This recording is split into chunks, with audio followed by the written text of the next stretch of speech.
Back وقت متعدد معنی کا بھی احتمال رکھتا ہے. انہیں لفظ مشترک جو ہوگا نا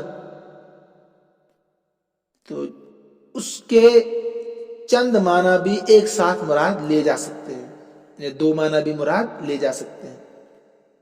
امام ابو حنیفہ رحمۃ اللہ علیہ نے فرمایا کہ نہیں، جب ایک معنی واضح ہو جائے قرین سے، دلیل سے، قیاس سے، خبر واحد سے، دوسرا معنی مراد نہیں لے جا سکتے ہیں. ٹھیک ہے. لیکن امام شافعی رحمۃ اللہ علیہ فرماتے ہیں کہ نہیں، کہ ایک وقت میں چند معنی مراد لیے جا سکتے ہیں، جس کو عموم مشترک کہتے ہیں. کیا کہتے ہیں اس کو؟ عموم مشترک. اب چاہے کلام مثبت ہو چاہے کلام منفی ہو. ٹھیک ہے. لیکن معنی میں تضاد نہ ہو، معنی میں تضاد نہیں ہونا چاہیے. اس کو آپ ذہن میں رکھیں. اب مثال آگے آئے گی. امام ابو حنیفہ رحمۃ اللہ علیہ بھی فرماتے ہیں، پہلے تو اصول آپ وہی یاد رکھیے جو میں نے بتا دیا شروع میں، کہ جب ایک معنی متعین ہو جائے تو دوسرا معنی مراد نہیں لیے جا سکتے ہیں جو عبارت میں آ گیا. لیکن اس کو الگ سے آپ یاد رکھیے. امام شافعی رحمۃ اللہ علیہ فرماتے ہیں کہ مشترک کے متعدد معنی مراد لیے جا سکتے ہیں جب معنی میں تضاد نہ ہو، جبکہ معنی میں تضاد نہ ہو، جس کو عموم مشترک کہتے ہیں. کیا کہتے ہیں اس کو؟ عموم مشترک. اب دیکھیں آگے مثال آ رہی ہے.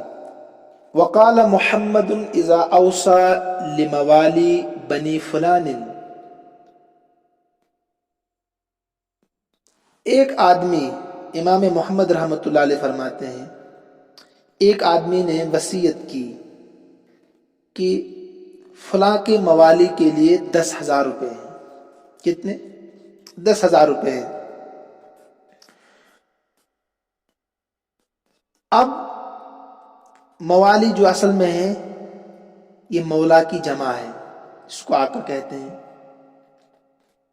اب اس قبیلے جس کے لیے اس نے وصیت کی ہے کہ فلاں قبیلے کے موالی کے لیے 10,000 روپے وقف ہے، ان کو تقسیم کر دینا. اب اس قبیلے کے موالے اعلیٰ بھی ہے اور موالے اسفل بھی ہے. موالے اعلیٰ اور موالے اسفل. موالے اعلیٰ ہے معتق اور موالے اسفل ہے معتق. آپ ایسے نہیں سمجھے گے، اس کو مثال سے سمجھیے. آپ مثلا زید کا ایک غلام ہے، اس کا نام ہے عمران. کاپی میں لکھیے اس کو، پھر سمجھیں گے. زید کا ایک غلام، اس کا نام کیا ہے؟ عمران. اور زید نے اپنے غلام عمران کو آزاد کر دیا. پھر اللہ نے عمران کو اتنی دولت دے دی، اس نے محنت کی، مشقت کی، اللہ نے مالدار بنا دیا. اس نے بھی ایک غلام خرید لیا جس کا نام ہے ارشد. ٹھیک ہے. اور پھر عمران نے بھی اپنے غلام ارشد کو آزاد کر دیا. عمران نے بھی اپنے غلام ارشد کو کیا کر دیا؟ آزاد کر دیا. اب دیکھیے آپ، عمران کے دو مولا ہوئے. ایک مولا جس کو ہم مولا اعلیٰ کہیں گے، یعنی زید ہے. مولا اعلیٰ زید ہے جس نے عمران کو آزاد کیا تھا، پہلی بار عمران کو آزاد کیا تھا. اور دوسرا مولا اسفل یعنی ارشد ہے جس کو عمران نے آزاد کیا تھا. اب سمجھے آپ؟ جس کو عمران نے آزاد کیا تھا. تو ایک تو ہے معتق یعنی زید، ایک ہے معتق یعنی آزاد کردہ ارشد. تو لفظ مولا جو ہے نا یہ مشترک ہے. کیا یہ مشترک لفظ ہے؟ مولا اعلیٰ کے لیے بھی اور مولا اسفل کے لیے، دونوں کے لیے استعمال ہو رہا ہے. ٹھیک. اب کسی آدمی نے وصیت کی کہ 10,000 روپے عمران کے مولا کے لیے ہے. عمران کے مولا، صرف مولا اس نے کہا. اب دونوں موالی میں سے ایک کے لیے اس نے کوئی وجہ بیان نہیں کی. یعنی کس کے لیے؟ اس نے مطلق کہا عمران کے مولا کے لیے، اور یہ وضاحت نہیں کی کہ کس کے لیے، اعلیٰ کے لیے یا اسفل کے لیے، اور بیچارہ وہ مر گیا. امام ابو حنیفہ رحمۃ اللہ علیہ فرماتے ہیں کہ یہ وصیت ہی باطل ہو جائے گی. کیا ہو جائے گی؟ وصیت باطل ہو جائے گی. کیونکہ اگر وصیت کا مال مولا اعلیٰ اور مولا اسفل دونوں کو دے دیا جائے تو یہ وہی عموم مشترک لازم آئے گا، جس کے امام شافعی رحمۃ اللہ علیہ قائل ہے کہ ایک وقت میں دونوں معنی مراد لیے جا سکتے ہیں. ہمارے یہاں دونوں معنی مراد نہیں لے سکتے، ایک ہی معنی ایک وقت میں مراد لے سکتے ہیں. یا تو مولا اعلیٰ ہوگا یا مولا اسفل ہوگا. قرینے سے، خبر واحد سے اور قیاس سے وہ جانب واضح ہو جائے گی. اگر جانب واضح نہیں ہوگی تو دونوں معنی مراد نہیں لے سکتے. تو لہذا امام صاحب نے کیا فرمایا؟ وصیت باطل. اب کسی کو 10,000 روپے نہیں ملیں گے. اور امام شافعی رحمۃ اللہ علیہ کے یہاں عموم مشترک جائز ہے. تو لہذا امام شافعی رحمۃ اللہ علیہ کے یہاں کیا ہوگا؟ امام شافعی رحمۃ اللہ علیہ کے نزدیک دونوں قسم کے موالی کو وصیت کا مال دے دیا جائے. 10,000 روپے تھے، 5,000 مولا اعلیٰ کو اور 5,000 مولا اسفل کو. ٹھیک ہے؟ یعنی مولا اعلیٰ زید اس کو 5,000 اور مولا اسفل یعنی ارشد ہو گئے نا. اب عمران کے 2 موالی ہو گئے، مولا اعلیٰ زید جس نے اس کو آزاد کیا تھا، اور مولا اسفل ارشد یعنی جس کو اس نے آزاد کیا تھا. امام شافعی فرماتے دونوں معنی مراد لیں گے، لہذا نصف نصف مال دونوں کو دیا جائے گا. اور امام شافعی رحمۃ اللہ علیہ کا ایک قول یہ بھی ہے کہ نہیں، کسی کو نہیں دیں گے. جب وہ آپس میں مصالحت کریں گے، آپس میں صلح کریں گے، اس کے بعد اس مال کو تقسیم کریں گے. یہ کون فرماتے ہیں؟ امام شافعی. لیکن امام ابو حنیفہ رحمۃ اللہ علیہ کے نزدیک ایک وقت میں ایک ہی معنی مراد لے سکتے ہیں مشترک میں، لہذا جہاں کوئی جانب راجع نہیں ہو رہی ہو تو وہاں پر وصیت باطل ہوگی. لیکن امام شافعی رحمۃ اللہ علیہ کے یہاں کہ ایک وقت میں مشترک کے دونوں معنی مراد لے جا سکتے ہیں، یا جتنے بھی اس کے معنی ہیں مراد لے جا سکتے ہیں، لیکن بشرطے کہ تضاد معنی میں نہ ہو. تضاد معنی میں نہ ہو، اسی کا نام ہے ان کے یہاں عموم مشترک. کیا نام ہے؟ عموم مشترک. تو یہاں پر کیا کہہ رہے ہیں وہ کہ نصف نصف مولا اعلیٰ یعنی زید اور مولا اسفل ارشد کے درمیان تقسیم ہوگا. یا دوسرا قول کہ کسی میں تقسیم نہیں ہوگا، جب تک کہ وہ صلاح کریں گے پھر تقسیم ہوگا، لیکن تقسیم ہوگا ان کے یہاں. ہمارے یہاں وصیت باطل، کیونکہ کوئی جانب راجح نہیں ہو رہی ہے. ایسے ہی دوسرا مسئلہ اس عبارت میں ہے، وہ کیا ہے؟ مثلا شوہر نے اپنی بیوی سے کہا انت علیہ مثل امی. یہ پیچھے آپ نے پڑھا تھا زہار کے بیان میں، وہاں کچھ مختلف مثالیں تھیں. ایک شوہر نے بیوی سے کہا انت علیہ مثل امی، تو اس میں لفظ مثل جو ہے یہ مشترک ہے. مثل مشترک. مثل کا معنی انہیں کرامت میں اور حرمت میں. انہیں بیوی سے کہہ رہا ہے تو میرے لیے میری ماں کی طرح ہے. تو یہ جو مثل ہے نا یہ مشترک ہے، احترام میں بھی اور حرمت میں بھی ہے نا. سمجھ رہے ہیں آپ کہ جیسا احترام میں اپنی ماں کا کرتا ہوں تو ایسا احترام میں آپ کا کرتا ہوں. اور یا جیسے میری ماں میرے لیے حرام ہے یعنی بیوی کے تعلق سے، ایسے ہی تو بھی مجھ پر حرام ہے. تو یہ کرامت اور حرمت دونوں میں مشترک لفظ ہے. اب وہی بات جب تک کہ ایک معنی متکلم کی طرف سے واضح نہ ہو جائے، متکلم یعنی بولنے والا، اس کی طرف سے واضح نہ ہو جائے تب تک یہ کلام بیکار ہے۔ یعنی متکلم کے بیان پر ہی ڈیپینڈ ہوگا کہ اس کی مراد حرمت ہے یا کرامت ہے، یعنی احترام یا حرمت۔ لہذا یعنی شوہر پر ہی دار و مدار ہے، جو بھی معنی اس سے مراد لے گا تو وہی معنی کیا ہوگا؟ راجح ہو جائے گا۔ اگر وہ کہے گا زہار میری مراد ہے تو زہار ہوگا، یا حرمت کہے گا تو کرامت کہے گا تو کرامت ہوگی، تو یہ اسی پر دار و مدار ہوگا۔ لہذا کوئی بھی جانب ہم راجح نہیں کر سکتے ہیں، ورنہ یہ کلام کیا ہوگا؟ لغو ہوگا۔ ٹھیک ہے، تو یہ دو معنی یہاں پر، دو باتیں اس عبارت میں بیان کی گئی تھی جس کو میں نے سمجھا دیا۔ اب دیکھیے عبارت کا ترجمہ۔